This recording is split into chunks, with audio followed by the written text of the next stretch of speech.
Indiana Jones and the Dial of Disaster, because that's what this movie is, shepherded by Kathleen Kennedy and this current Disney and Lucasfilm.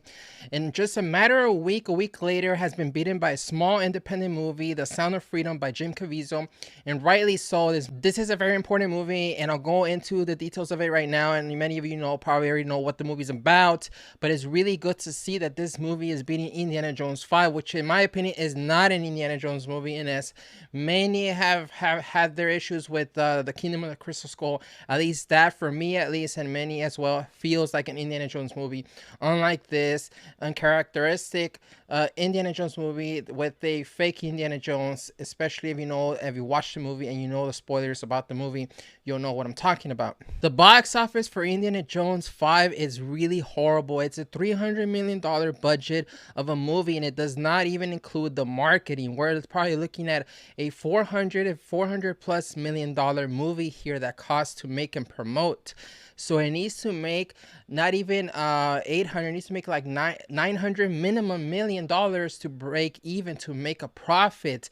If anything, the ideal outlook for Disney probably would have been like $1 billion or $1 billion or 1.5 billion, but that's not gonna happen with this movie. It does not have legs. Let's check out some of the box office right here for Indiana Jones 5, and then we'll look at The Sound of Freedom, which is in like half the amount of screens that Indiana Jones 5 is. But it beat Indiana Jones on the 4th of July opening day of this movie. It beat Indiana Jones. The movie made like $14 million. And Sound of Freedom's production budget, is being reported as a $14.5 million budget, and it already made like literally almost that on its first day. Indiana Jones 5 right here, the domestic so far is 121 million, with international 126 million, with a total of 247 million worldwide. It has not even reached, after a week, its production budget estimate for this movie. This movie does not have legs. Let's look at how it's done so far here. And since it came out on its weekend, it didn't do as well as they wanted to. For its preview day, it only did 7 million, and then on the best day that it had was its second day, was actually its official opening day at 23 million. It did 18 million, double 18 million on its Saturday and Sunday.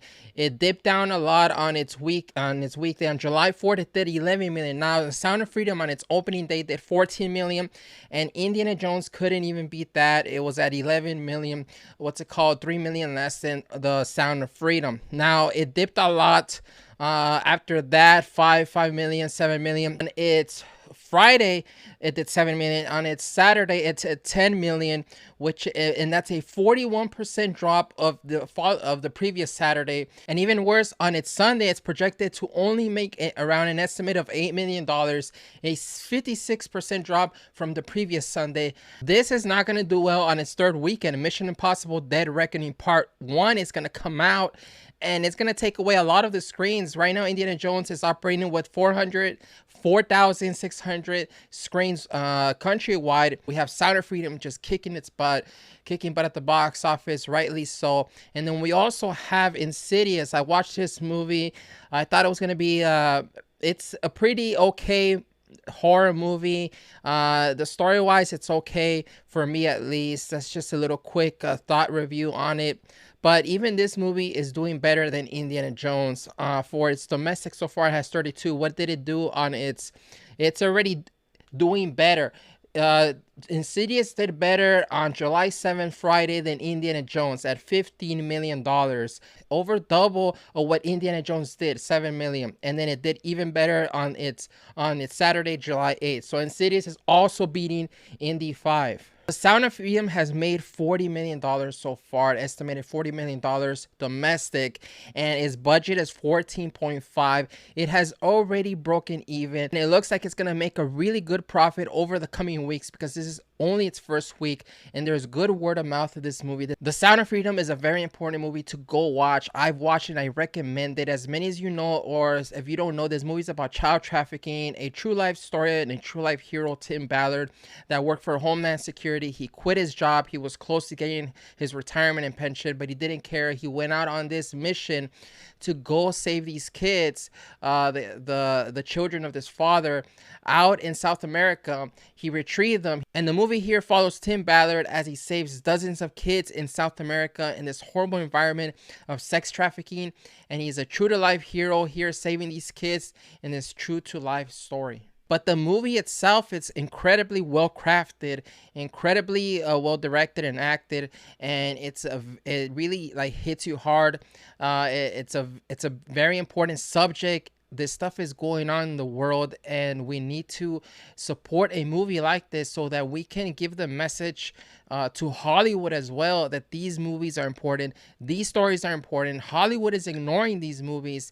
They don't care about these stories for obvious reasons, because there's just a lot of issues and a lot of people in that industry that are just against this for very questionable reasons. So I definitely recommend this movie. This movie is doing very good at the box office. It's having an incredible first week for a small budget independent movie, and it's gonna, in my opinion, I think it's gonna do really good until when Mission Impossible comes out. It's gonna really be a monster of a movie. Then after that we have Oppenheimer, but this movie I think is gonna be doing very good, especially because of word of mouth, because of it's a well-crafted movie, and it's a very important movie with an incredible, very important message, and just it's something that a lot of people need to be aware of, and this movie does it in a very cinematic, artistic way. So definitely recommend it. Indiana Jones 5 is probably the biggest bomb of this year, the biggest movie failure, and rightly so, because of just everything that they did in that movie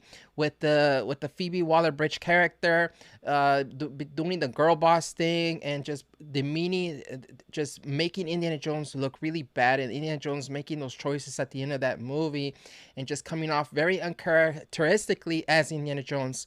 I'm a big fan of Indiana Jones, and this movie is just literally a franchise killer. This is most likely 100% Harrison Ford's last movie as Indiana Jones, and they blew it. Just like they did with the Star Wars sequels, they blew it not having a scene with Luke, Han, and Leia in the same scene, and they blew it having a good story there as well. So yeah, that's going to be the gist of it. And as you can see, Indiana Jones is getting beat by these small budget movies with this incredible message and story, rightly so. And also like these small, low budget horror movies. I think any movie at this point could beat Indiana Jones 5. It's just a horrible, horrible franchise killer of a movie. And Kathleen Kennedy, Disney, Lucasfilm, they deserve it. They deserve to lose all this money for what they did, especially how they started with Star Wars and now Indiana Jones. Like at this point, it's just really, really wrong what they're doing. And it doesn't look good for Indiana Jones 5 this week as Mission Impossible Dead Reckoning comes out. Indiana Jones 5 does not have a good chance at recouping any losses. The following week, Oppenheimer comes out. And both of these movies are going to literally blow this movie out of the water. Nobody's going to care about Indiana Jones 5 by then. Nobody does right now, not even when it came out on its first weekend.